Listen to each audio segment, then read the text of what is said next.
You know what? The Cowboys are in the playoffs and they are Super Bowl contenders. Why shouldn't we discuss the top 5 reasons why they could go all the way and win a Super Bowl? Tonight, that is exactly what we'll do on ADC Sports Dallas Primetime. Let's get to it. Here we go.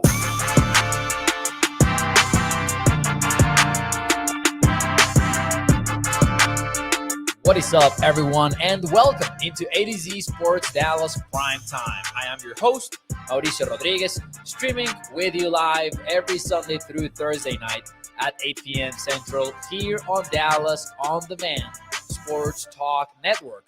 With a lot more content coming your way, make sure that you check out AtoZSports.com/Dallas. And as always, do me a favor and hit the like button for me if you enjoy the show. It is a Tuesday night, and it is a great night to talk some Cowboys football because little by little, man, little by little, those postseason vibes are starting to settle in, are they not? We know about the schedule now. We know about our plans, maybe in our personal lives, like Saturday, I'll do this and I'll do that to be able to get to watch the playoff games. And then the same on Sunday, and then on Monday night. And it's one of those things where I was trying to think about what tonight's show would be about. And yes, we have already started on our Packers preview stuff. We talked about it since Sunday night, actually, hours after the Cowboys Week 18 win over the Green Bay Packers. We talked a little bit about it last night when we talked about Jordan Love. We will talk about it tomorrow night when Aisha Morrison, by the way, from the Dallas Cowboys Podcast Network, joins the show. And we'll talk about it on Thursday night when we get to the preview/prediction show. But then I thought, man, Cowboys could really go on a run here. And sometimes I think that Cowboys Nation is too scared to admit it. And as soon as you start talking about going all the way, people go like, hey, man, let's take it one game at a time. And while I understand that mindset, I also understand we don't play the ball game. We're not going to suit up on Sunday and play against the Green Bay Packers. So with that in mind, I will allow ourselves to look a little bit beyond the wildcard round and maybe wonder about whether or not the Cowboys have what it takes to make it to the big Sunday. And tonight, that's why we'll get into those 5 reasons why the Cowboys can win Super Bowl 58. Let's see what you guys have to say, though.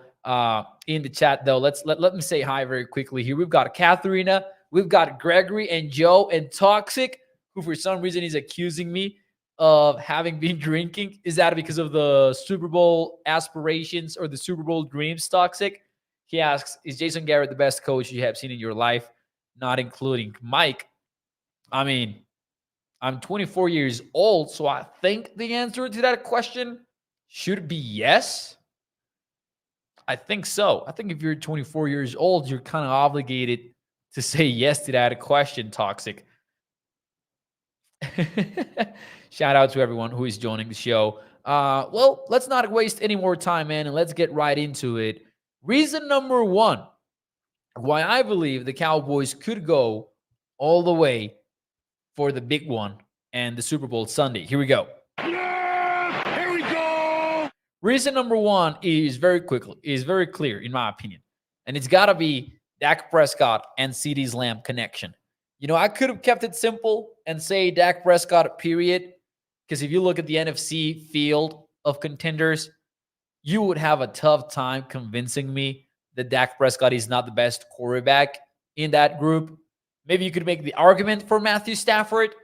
And maybe you can make I don't think so. I don't think you can make the argument for Brock Purdy. But just statistically speaking, that offense is off the charts. And maybe you could say, hey, the 49ers offense beats the Cowboys offense. And I actually would say that is accurate because 49ers have been extremely efficient, stupidly efficient.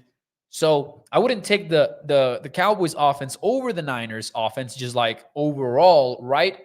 But if we're talking just the pure quarterback who is playing under center, I do strongly believe the Cowboys have the best one in the NFC, and it's Dak Prescott. And I think that it's not even about a postseason thing. I think if you look at the 16 teams in the conference, Dak Prescott is the best quarterback there is. And some of you might disagree with that, but I think the majority of you will agree with it. But I'm not going with that because that would be too simple. I'm going with the connection that he has with CD Lamb. And I'm going with the fact that CD was really turned into a number one wideout. Like not a number one wideout in the sense that he is the top dog on the team. A number one wideout in the sense that he's gonna get the ball no matter what. And that was complaints maybe last year and the year before that with Kellen Moore. And going back to 2019, we were upset about the Cowboys not using their best playmakers. And for the first 5 weeks of the season, it wasn't really a complaint because the Cowboys were winning until week 5 when it suddenly became a super loud complaint from Cowboys Nation and CD himself.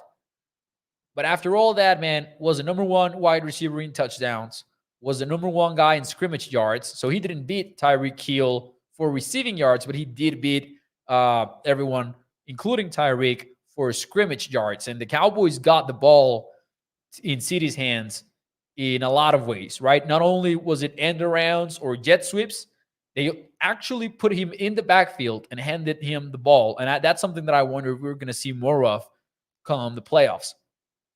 Number one guy in catches, in touches, in targets, as this NFL on CVS tweet explains, true definition of a wide receiver one. That's what CD and Dak Prescott have been able to make us bet on these two showing up. I don't think there's a team in the NFC or in the NFL that I would bet against CD showing up, like having them avoid CD showing up, basically. Because even if you look at the games where the Cowboys struggled the most, and I'm just going to toss out like the Buffalo Bills game, even on that one, it was such a weird game where you had 3 personal foul penalties on the defense, and then you had the Bills just being able to run all over the place. And at some point, you got to go, that was a weird game that it's very difficult to evaluate. If they ran it back, I would be willing to bet that CD has a much better game and the Cowboys just overall have a much better game. You can play them with zone. You can play CD with doubles. You can play him with man coverage, which would be very dumb for you. And some teams have done it. Shout out to the Detroit Lions. 5 catches on third down against man coverage. I don't get why. But hey, do what you will. CD Lamb, I don't think there's a right answer to stop him. And we talked about it a little bit, I think, earlier last week. Or was it this week? I think it was last week. If you want to go watch that video where we showed some tape of number 88, CD right now looks unstoppable, man, for the Cowboys. Let's see here. Let's see what you guys have to say, though, in the chat. We've got Cam saying CD will score first. And Anton says they cannot cover CD. No way, no how. So that's the number one reason why the Cowboys could go all the way and win Super Bowl 58. Number 2 reason, ladies and gentlemen. Yeah, here we go. They're playing at home. They're playing at home. And I know there are some arguments to be made against this whole narrative of playing at home versus playing away. And I think the biggest argument for it is that you had a much easier schedule playing at home than you did on the road. That's just a fact. You played the Dolphins, the Bills on the road. You played the 49ers on the road. And if those 3 games are played at AT&T Stadium, chances are the Cowboys are not undefeated at AT&T Stadium. I think we can just accept that, or at least admit that there's a strong probability that they don't finish 8-0 if those 3 games are played at AT&T Stadium. So just based on that, you could go, you know what? Maybe it's a little bit of an overblown storyline. However, they do look different in several specific ways. Number one, they have been much more undisciplined when outside of their place. And that has been noticeable, and it was noticeable in the Bills game. It was noticeable in Philly. It was noticeable in San Francisco. And I don't think that's only about playing a good team on the road. I think, I don't know why it is, but it's something about focus, I would guess. It's something about maybe being too excited about showing up at somebody else's stadium or something. It's very difficult for me to explain it. Very difficult for me. But it's still, in my opinion, is very noticeable. They play at home. They're a much more disciplined team. Not disciplined enough. Maybe we can talk about that, but they're a little bit more disciplined. And most importantly, here's what I like about having 2 home games guaranteed for the playoffs, assuming that they win in the wild card round. They're playing inside. They're playing with a roof on. And if it rains, if it snows, if it won't snow maybe, but if the weather is a factor elsewhere, the Cowboys usually, or at least we saw it more than once, would become much more conservative. We saw it in the Buffalo game, and I think we even saw it in the Miami game a little bit. As soon as the weather was a factor, the Cowboys were like, all right, let's go run the football. Let's run the football. You look at those games, and the Cowboys ran much more often on first down than they did after the bye week in most of the games. So just having the weather not be a factor, at least for 2 rounds of the playoffs, and it's unlikely to be a factor if they play a hypothetical NFC Championship game in San Francisco, I'm good with where the Dallas are at playing at home. I'm happy about that. So that's the number 2 reason. Now, we have a super chat that I need to get to. I need to get to this super chat from Sugar Daddy Williams, who says, "How about them Cowboys?" And he says, "Your show is my 2020 sports machine. Keep bringing it, young OG." Oh, shout out to Sugar Daddy Williams for that comment, man. I appreciate you so much. Thank you for the support, and thank you for the comment/donation, man. I appreciate you so much. Thank you, man. And hey, if somebody calls me young OG, I'm gonna love you forever, Sugar Daddy Williams. I am. Appreciate it. Anyways, number 3 reason. All right, number 3 reason. Number 3 reason. Here we go. The coverages they're gonna be playing. The coverage teams they're gonna be playing. I know about the PFF grades, but trust me, this checks out with the tape, and it checks out with the stats as well. Think about this before I show you the graphic that I prepared for this. Think about this. After the bye week, right? So after the whole offensive revolution that took place after the bye week, week 7 on, the Cowboys changed their offense, and they have been one of the best passing offenses since then. Dak Prescott became an MVP candidate. He's likely going to be the runner-up when it's all said and done. Think about the 2 games that were maybe a little bit for the offense in general. Think about that for a second here, and let me know which 2 games come to mind. Just going to run you through what happened after the bye week. You had the Rams, the Eagles, the Giants, the Panthers, Commanders, Seahawks, Eagles, Bills, Dolphins, Lions. It's not a hard question in my opinion. It's the Bills game, which you lost in an epic way, and it's the Dolphins game, which even though you had some heroics from Dak Prescott late in the game, it wasn't the prettiest game for the offense. It really was not. You saw Dak pressured. You saw Dak kind of like clutch the football a little bit and be confused at Big Fangio's rotating safeties in the back end. It was those 2 games.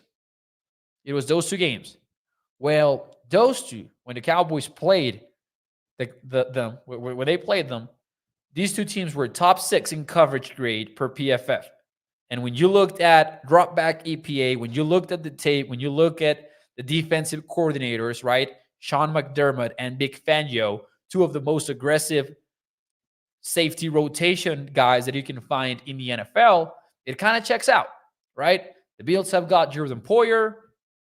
Dolphins have some safeties, or they at least had. Now they're dealing with a lot of injuries, including at the safety group. So maybe it has changed. And if you look at PFF now, they're actually dropping them to 12th, but that's because of the injuries. So anyways, those were some of the best coverage teams in the entire NFL. Now, other than the Niners, who are obviously one of the best defenses in the league, and actually the cornerbacks and safeties have played much better than I expected, and I think the NFL world expected. They have overcome expectations.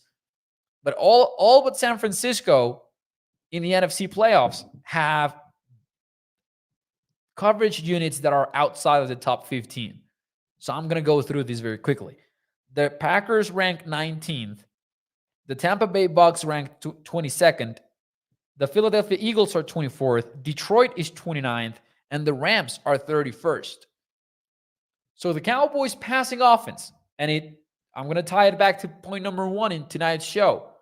The Cowboys passing offense should have a relatively easy run in terms of the secondaries that they will face in the postseason. And if you ask me, man, Mo, what is one of the top reasons why the Cowboys can go all the way? I'm going to say number 1, Dak and CeeDee that we talked about, and the matchups that they are going to be facing other than the 49ers, who, again, are a whole different animal. And I think as Cowboys fans, we are in a position where you got to respect them. you just got to. They've earned it. They've earned it after shutting down the Cowboys offense 3 times in a row, 2021, 2022, and 2023 in season, right? So Cowboys are going to have some favorable matchups, man, on this one. And I think that's important to keep in mind. Anyways, ladies and gentlemen, moving on to the number 4 reason why the Cowboys could go all the way. And then I'm going to look at some comments before we move to number 5. Yeah! Here we go! You remember all of those red zone struggles that we talked about with Dallas? Those are in the rearview mirror, my friends. Since week 7, again, since after the bye week, the Cowboys have had the most trips to the red zone. And that was the case also before the bye week. So Dallas was always good at moving the ball.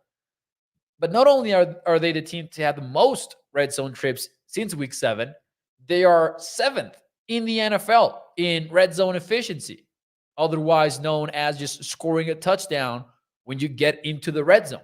Now, you look at the offense, and there's a tangible reason for this. And the number 1 factor that I would put up there is the emergence of Brandon Cooks. Brandon Cooks becoming who we thought he could become when the Cowboys traded for him earlier in the year, in March, much earlier in the year. Dallas is having Brandon Cooks take advantage of the fact that CD's often doubled, or the safeties often rolled up to the CD side.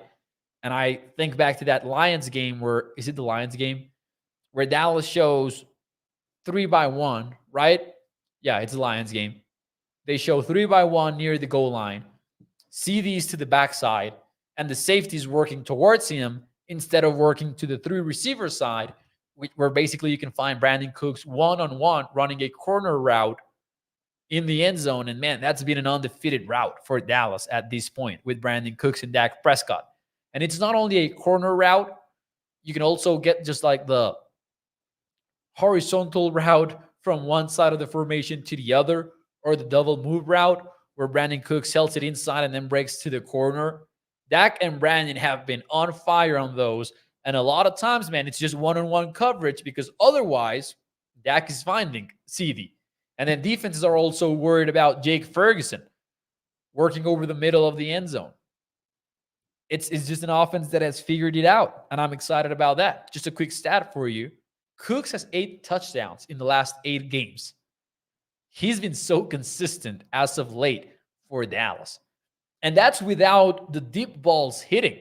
Because I think if we travel back in time to March when we were talking about this acquisition, I think one of the biggest things was us being excited about Brandon Cooks running those go routes and being able to hit those 50-yarders or those super explosive plays that are just vertical.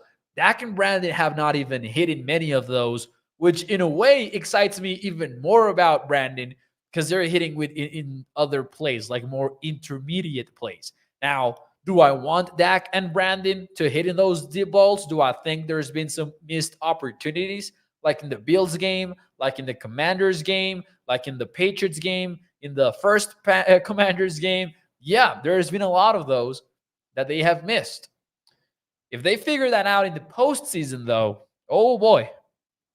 Oh boy, oh boy. Let's see what you guys have to say, though, in the chat before we get to number 5. Mrs. Will Ever Kids Can Draw says, I would like to see the Niners go down. That is my hope. And when we talked about the Super Bowl path last night, man, if that's going to happen, you're rooting for the Rams in the wild card round to beat the Lions, because I think other than Dallas, that's the team with the best shot at them. It is. Rams might not be the third best team in the NFC. They might not be. But if you're picking somebody to bring down the Niners and you're not picking the second best team in the conference, who is Dallas, then you gotta go with the Rams. Gotta go with Sean McVay, with the divisional foe, right? I do think that is the case. Let's see here. Man, Gregory, thank you for that, man. Gregory says, if you have not hit the like button yet, then why the heck are you waiting for? I lost it, but I swear that's what he commented. Oh, there you go. Now you can see I'm not making it up. Gregory tells this in the chat, man. I appreciate you, and I agree, man. If you like this show, help me out by hitting that thumbs up. Gets this show in front of more and more Cowboys fans. Appreciate you all so much for that, of course. Let's see here. Some more comments. Asmodeo says the Cowboys are not talking; they're winning. Let's see. Catherine says, I pray we keep all our good players for next season as well. Anthony is calling for a Rams-Cowboys championship game. Man, that would be cool. That would be cooler than a San Francisco game, right? I would appreciate that. This is a good question from Troy. Did the Cowboys get the same defensive end play out of Armstrong and Fowler versus Micah? Not entirely sure what you mean by that, Troy, but let me know. What do we mean with same defensive end play out of Armstrong and Fowler versus Micah? Are we talking about like snap counts? Let me know in the chat. I'm not entirely sure I follow you there. Sugar Daddy Williams says the Rams know the 49ers third meeting this season. Yep. And the first one, I cannot remember the second one, but the first one, it was a tough one. It sure was. Gregory with a good question here before we get to number 5, the number 5 reason. Gregory says, Mo, if we end up losing Dan Quinn, who do you think we could replace him with? I think it's Joe Witt. And I say this because he's the right-hand man of Dan Quinn. And as much as I like Alt Harris, it does seem like that's the one guy that is right next to Quinn in terms of the hierarchy of the defense in Dallas. And I've seen at least one insider kind of suggest this. So obviously I'm not an insider or anything like that, but I've seen at least one insider who has suggested that it's Joe Witt. And I would assume it's going to be automatic too. I would assume, sure, maybe they interview some people just to be sure, just to be safe. But I would be 99% confident that if Dan Quinn goes away, then Joe Witt gets the promotion to defensive coordinator. And let me say something, man. Let me say something. I feel like we've said this before, at least last year. But I think if Dan Quinn is going to end up leaving, it's going to be this year. And I know we've said this before. I know we have.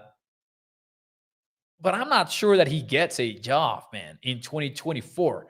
Like, he absolutely is one of the best candidates just based on experience and what he's done for the Cowboys defense and what he did before in Seattle. Like, people forget about the Seattle portion of Dan Quinn's career.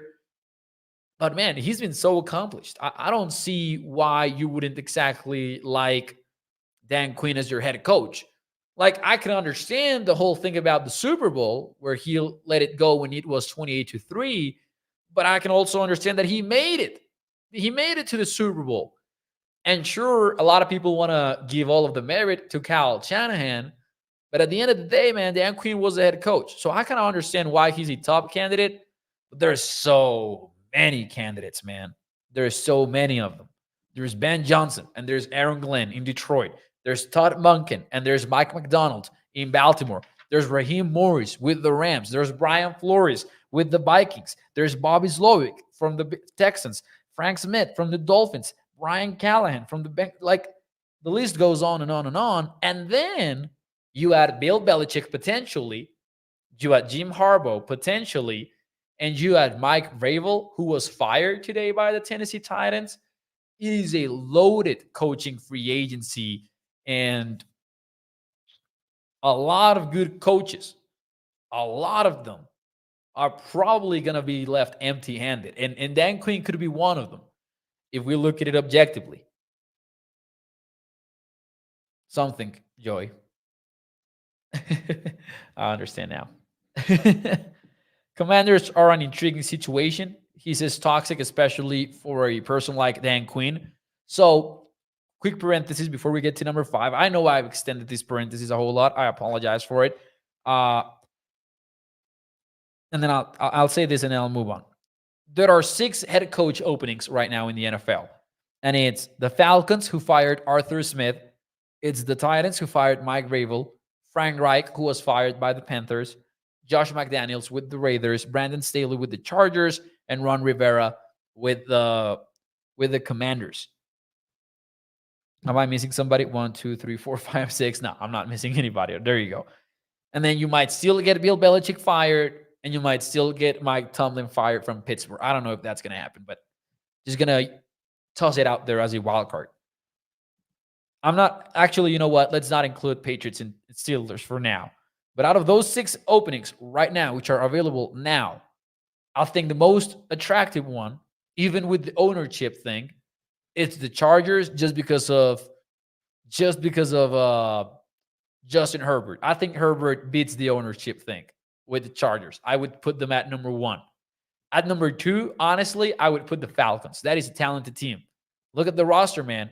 The Falcons are a quarterback away, but they're very talented. Number 3, and this is why I mentioned this. Number 3 is the Commanders. The Commanders have become one of the most attractive head coach openings in the NFL. I would put them above the not the Falcons. Above the Titans. I would put them above the Panthers. I would put them above the Raiders. Commanders, that ownership that is taking over that team, they're not messing around. There's going to be money to invest in the team, to invest on the roster. They're bringing in that Bob Myers committee with Spielman, right? They're doing things differently. They're really trying this time around. So I would say Commanders. And they have the number 2 overall pick in the 2024 NFL draft. So they're likely going to have Caleb Williams or Drake May. That is an attractive team. And the Cowboys better be ready, and the NFC East better be ready to just have a very competent front office or at least ownership group over in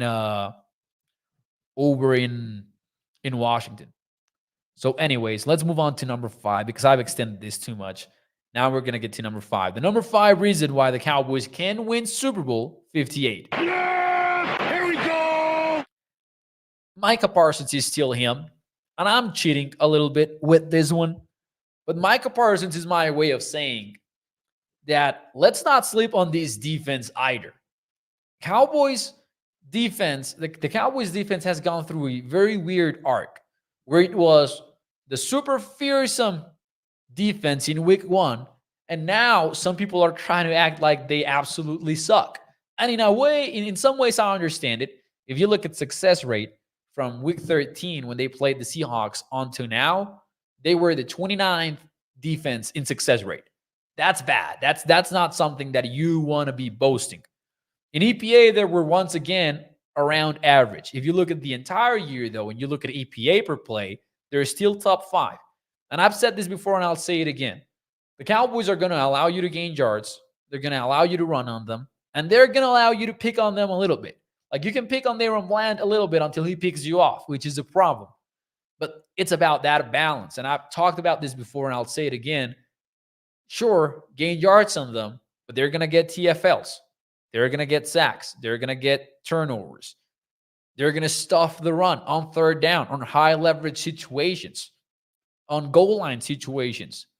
We've seen them stand up in those type of deals. And Dallas, to me, that's what the defense is right now. They have their troubles, but they have strong fundamentals. They're one of the best tackling teams in the NFL.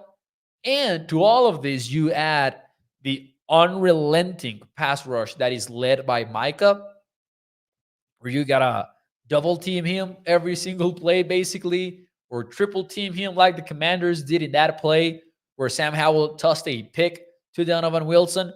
Sure, the Marcus Lawrence gets the hit, but it's a triple team for Micah. Just the mere attention that you're giving to number 11 is a game-changing thing.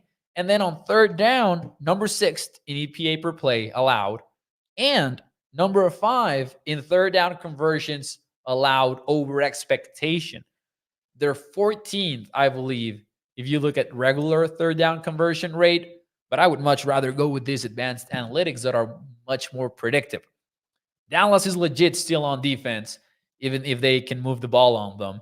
I think it's still a unit that can stand up in the big moments and allow you and your offense to win ball games, right? And we saw that against like Miami, right? We saw that against the Dolphins, even though it was the Mike McDaniel unit and Tyreek Hill and Tua, Cowboys were not giving up that easy on them, right? Like they forced them to kick field goals, a lot of them in Miami. You fast forward to the Detroit Lions game, and they weren't rushing as we thought they were gonna. They had some explosive plays here and there, but it was not the offensive firepower that kept the Lions in the game, at least for the majority of it. If the Cowboys offense had taken advantage of some opportunities early in the game, it could have been a big blowout win by Dallas. So I do think people forget a little bit about the defense and how good it is. And I will just start with Micah, man. And that's my way to really bring up the defense and say that it's still a reason why you could go on a Super Bowl run, even though some people think that it isn't. I strongly believe it is. And it all starts with Micah and the fact that I'm not sure there's an offensive line that's going to be able to hold him down in the postseason. And by the way, we're going to talk a little bit more about this tomorrow night when we get to tomorrow's show with Aisha Morrison. Let's see what you guys have to say, though. Tank's attitude is unrelenting for our defenses, Anton. And boy, it is. Yeah, Lawrence is awesome. Lawrence is awesome. And I talked about this last week when I said, man, we talk so much about Micah that we needed to have an appreciation show for D-Law, who is just could have been a Pro Bowler, could have had an argument for All-Pro. He's not going to make All-Pro, but he could have had that argument, in my opinion. Mr. Trey, I appreciate you, man. Trey says, you are the man, Emrod. Oh, man, I appreciate that. You're going to make me blush, guys. You're going to make me blush tonight. Mo, how confident are you in winning this game in monetary forms? Is toxic. I'm confident. I'm confident in the Cowboys-Packers game. Not as in, I don't know what to say about monetary form, toxic, but I'm not as confident as, say, like, I'm going to put it this way. I'm not as confident as I was about week 18 going into Washington, right? But I'm also not as unconfident as I was week 17 playing against Detroit.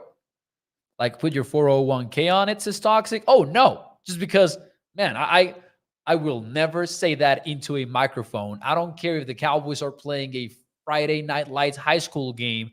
I will never say that into a mic, that somebody should put 401ks in a football game, toxic. But all kidding aside, heck no. It is a playoff game. It's a postseason game, and the Packers have a legit QB. And it's Matt LaFleur on the sidelines calling the plays for Green Bay. So, no, I wouldn't say 401k type confidence. But I just look at that defense, man, and I think that's a mismatch. That's one of those game-breaking mismatches. I just don't think they hold the Cowboys down, man. I don't think the Packers will. I really don't. I think the Cowboys will be able to look much better running the ball than they have for most of the season. So no, I do feel confident, but we'll talk more about those specific matchups starting tomorrow night and then on Thursday night. But yeah, I'll never say that, toxic. You'll never get me to say yes if you ask me to put a 401k on something. Solid Dog, by the way, says, so glad we're playing at home. The snow is coming down in Wisconsin. Sugar Daddy Williams says 16 game streak. Trey says, take out a loan, borrow money from loved ones, and put it on Dallas money line. Parentheses, not financial advice. Ooh-wee. I'm glad you added that, Trey. F it, I'm putting... TZ saying, man, I'm putting my 401k since Mo said it. No. Yeah. Isidro said, I'm very confident, Mo. If they were playing in Green Bay, well, but yeah, I'm very confident too. I'm very confident, but hey, Jordan Love, man, he's legit. So it's gonna be a game. It might be a game, you know? That's all I'm saying. We'll talk more about it tomorrow and Thursday night for sure, though. It is Tuesday night, though. It is Tuesday night. So before we get out of here, man, let me just say this. It is time for us to get into the one cool thing of the week. Let me know in the chat, what is your one cool thing of the week? And then we'll get out of here. For those of you who are new to the show, this is our Feel Good weekly segment on Tuesday nights where we share our one cool thing. It can be something personal, professional, sports related, non-sports related, whatever you want it to be. Let me know in the chat, what is your one cool thing? Here's mine, man. And I'm going to keep it simple. Because it's January. It is the playoffs, and Dallas is the 2 seed. For a large portion of this season, we thought they were going to be a wildcard team. And sure, they would have had the Bucks if they played as a 5th seed. And now they're playing the Packers, who look maybe a little bit more dangerous in a way. But I'm excited about Dallas being the 2nd seed in the NFC and having home field advantage in the wildcard round, because for a long time, I thought it was not going to be the case for Dallas this season. It really was a surprise to me. So let's get to your one cool things. Let's see. Anton says, watched Love at Utah State 3 times, and he's a tough kid. Oh, this is not a one cool thing, but hey, Jordan Love, man, Utah State, he was tough indeed. When he gets rocked a few times, he gets off his game. Catherine says, one cool thing, we were playing at home this Sunday. Boom. Aubrey made his last kick, says Sugar Daddy Williams. Oh, that's a one cool thing for sure, man. We would be worrying so much about that right now. TC915 says, my grandson said grandpa for the first time. Boy, that sounds like an absolute wonderful thing too, TC. Congratulations to you, man. Troy says, SEC not winning the national championship game. Boy, there are some teams in college football, some non-SEC teams, that you look at the future and you're going like, hey, man, it's not a sure thing anymore. There's some serious Big Ten teams there. And, you know, the whole conference realignment stuff, going to have some talent in several conferences. Isidro says, Jimmy in the Ring of Honor, and I'll take it. Dallas is the NFC East champion, says Gregory. I'll take it too. Solid says finally getting a raise next week. Anthony says Jim Harbaugh. That's just like, that's the one cool thing, I guess. I think Jim Harbaugh coaches an NFL team next year. Oh, I so do. Toxic says one cool thing, Bitcoin can be traded as an ETF. This is not the show we should be talking about. We shouldn't be talking about this, Toxic, in the show. But right now, man, I'm wondering, is this like an actual Bitcoin ETF or is it like a Bitcoin futures ETF? Because I remember when that happened, like a couple of years ago, and everyone was like, oh yeah, Bitcoin ETF. And it wasn't. It was just futures. But hey, this is not a financial podcast. So I'm sorry about that. PJ, man, thank you so much for that. He says, keep up the great work. Go Cowboys. Man, I appreciate that super chat from you. The support and the donation, man. I appreciate it a lot. Anyways, guys, that will be it for me tonight here on the show. I'll see you tomorrow night, 8 p.m. Central. And, man, I'm super excited about tomorrow night's show because Aisha Morrison is going to be joining me. And when we talk in the preseason, really one of my favorite primetime shows ever. So I'm excited about talking in the playoffs now. Gonna be fun, and I'll see you tomorrow night. Thank you so much. Hit the like button for me. Bye-bye.